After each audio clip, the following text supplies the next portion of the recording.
François Mickey-Marty, bonjour. Bonjour. Gérald Darmanin est dans la lessiveuse depuis 5 jours maintenant, après les incidents de samedi au Stade de France. Dans cette affaire, il s'est d'abord montré très droit dans ses bottes, rejetant toutes les responsabilités sur les supporters de Liverpool. Hier, auditionné au Sénat, le ministre de l'Intérieur a promis des sanctions pour des gestes disproportionnés de la part de certains policiers ou gendarmes. Il a reconnu l'image négative de ce match. Alors, tous les experts en communication le disent, le bon réflexe dans une crise, c'est de jouer carte sur table, de commencer par reconnaître ses erreurs. Gérald Darmanin a tardé à le faire. Oui, il a tardé à le faire, c'est ce qui lui est reproché aujourd'hui. C'est probablement une démarche qui lui permet d'éviter le pire d'une certaine manière. Alors, pour contextualiser les choses, il faut dire que je pense que Gérald Darmanin, contrairement à ce qu'on pense parfois, est populaire. Il est l'un des ministres, y compris dans la nouvelle équipe, il l'était dans la précédente équipe, mais aussi dans l'équipe actuelle. Il est l'un des ministres les plus populaires, avec 38% de popularité. Donc c'est un poids lourd de l'exécutif, et y compris sur les questions de sécurité. Donc aujourd'hui, qu'est-ce qui se passe ? On a un exécutif qui, au fond, essaie de ne pas mettre en avant les questions liées à la sécurité de manière forte, donc en déplaçant le sujet de façon assez visible sur la question de ces fameux faux billets qui étaient nombreux, et puis d'autre part qui essaie de circonscrire aussi tout ce débat à la personnalité de Gérald Darmanin. Au fond, quand Olivia Grégoire, porte-parole du gouvernement, dit « Le président de la République continue d'accorder son soutien au ministre de l'Intérieur », implicitement, ça circonscrit le sujet au ministre de l'Intérieur. Donc d'une certaine manière, on a un exécutif qui, pendant ce contexte très particulier de cette campagne des législatives, essaie au fond de gérer cette situation qui pourrait être explosive. C'est-à-dire qu'on se souvient de la situation de 2002 où la thématique de l'insécurité s'est installée avant la présidentielle de 2002. Il y avait l'affaire Papivoise à l'époque. Et c'est moins au fond l'affaire en elle-même que l'installation d'un sujet dans la campagne. C'est-à-dire, au fond, si la question de l'insécurité prend le pas dans les semaines qui viennent, dans les jours qui viennent, puisque nous sommes à quelques jours désormais 10 jours du premier tour des législatives, c'est ça qui est embêtant. Donc, déplacement, c'est-à-dire limitation du sujet à la question des billets, des faux billets pour entrer assister, voir le match. Et puis d'autre part, on circonscrit le sujet à Gérald Darmanin. C'est de la gestion de crise de manière, en effet, minimaliste et, on peut dire, évitant, au fond, d'installer les sujets qui fâchent dans la campagne législative. Mais alors, incapable d'assurer la sécurité d'un grand événement sportif pour les uns, à la tête d'une police qui a surréagi pour les autres, c'est quand même une position inconfortable. Certains, d'ailleurs, comme Marine Le Pen, demandent la démission de Gérald Darmanin.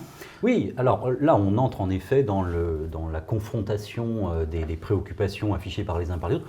Marine Le Pen a tout intérêt à faire valoir cette thématique-là, la thématique de l'insécurité, au fond, d'un exécutif qui ne parvient pas à maîtriser les choses. Puis au-delà de ça, il y a un sujet majeur, je crois, pour l'exécutif aujourd'hui, et dans la perspective des législatives, qui serait l'installation progressive d'une idée d'insécurité, des insécurités au pluriel, insécurité en matière sur la situation des biens et des personnes, mais aussi insécurité financière, insécurité sociale. De cette manière, on peut dire que ce qui se joue là, dans ces derniers jours en vue des législatives, c'est ce match-là. C'est-à-dire, au fond, l'idée selon laquelle Marine Le Pen, le Rassemblement national, essaie de tenir la main sur la question des insécurités au sens premier du terme, et Jean-Luc Mélenchon, pour sa part, sur l'insécurité sociale.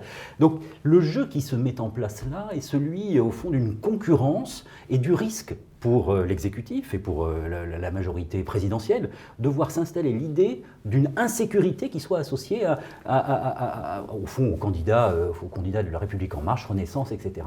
Aujourd'hui, la plupart des Français, je pense que c'est ça l'élément peut-être à avoir en tête, la plupart des Français, 60%, estiment que leur situation, de manière générale, sera plus mauvaise dans les mois qui viennent qu'aujourd'hui. Donc, cette thématique de l'insécurité des insécurités est quelque chose qui est assez prépondérant. D'où la tentative, probablement, au fond, aujourd'hui, de l'exécutif d'essayer de cantonner ce sujet-là, coûte que coûte, à quelques jours du premier tour des législatives. On a l'impression que la majorité est ballottée d'une polémique à l'autre en ce moment. Je pense notamment aux accusations contre Damien Abad, à peine nommé ministre.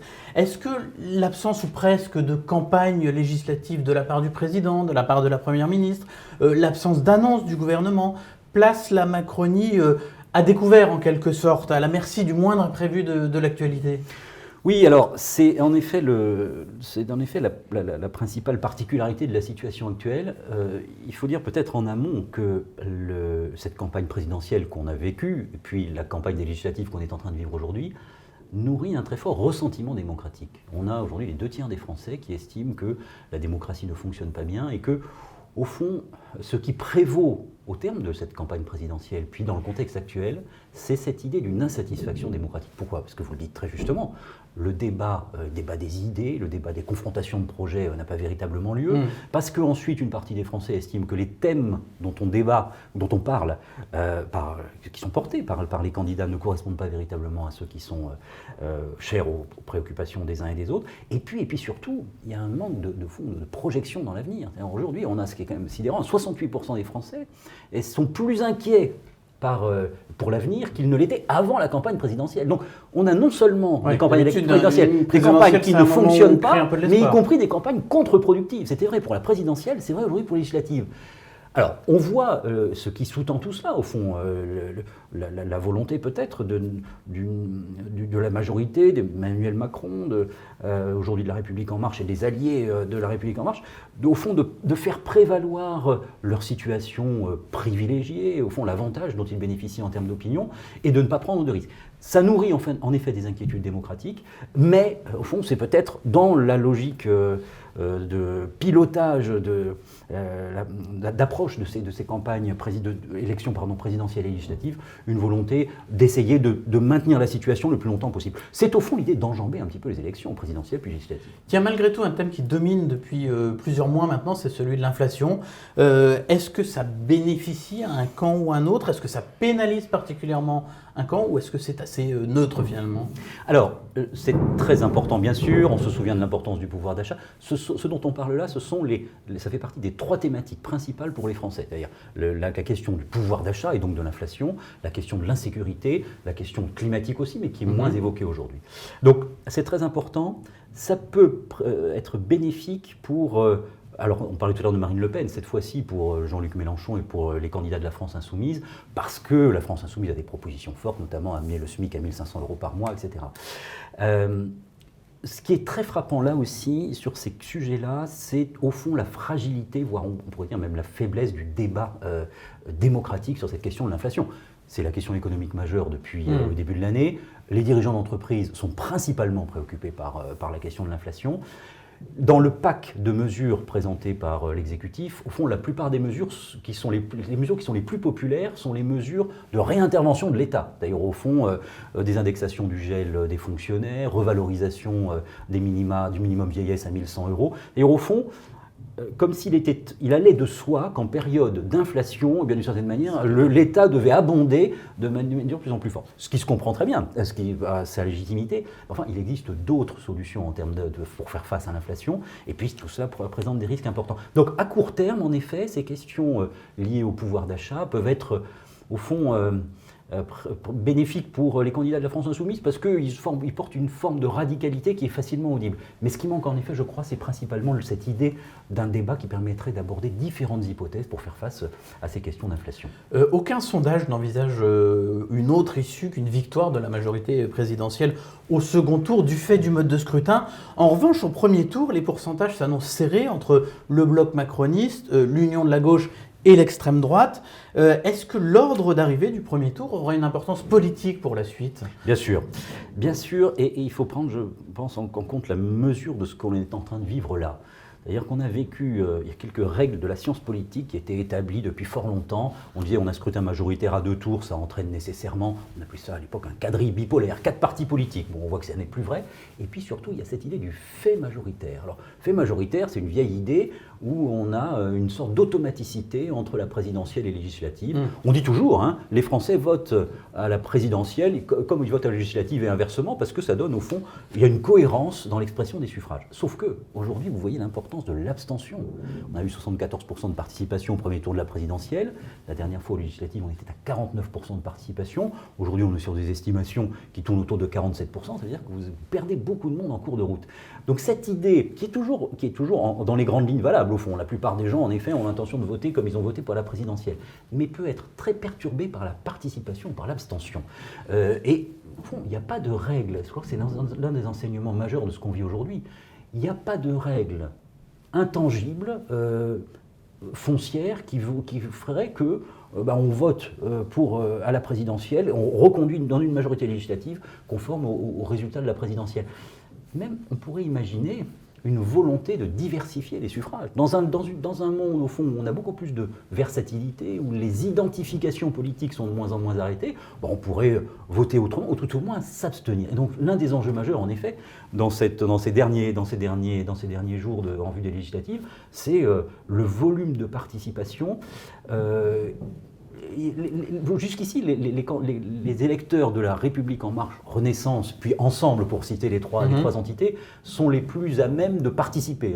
Voilà. Mais on peut avoir, sur des sujets qui sont des sujets sensibles, vous parlez tout à l'heure de la question du pouvoir d'achat qui est prépondérante, en effet, des abstentions différentielles qui peuvent être en partie préjudiciables aux candidats de la majorité présidentielle. Un dernier mot, votre institut Via Voice a interrogé pour Libération des sympathisants de gauche après la conclusion de l'accord électoral qui a donné naissance à la NUP.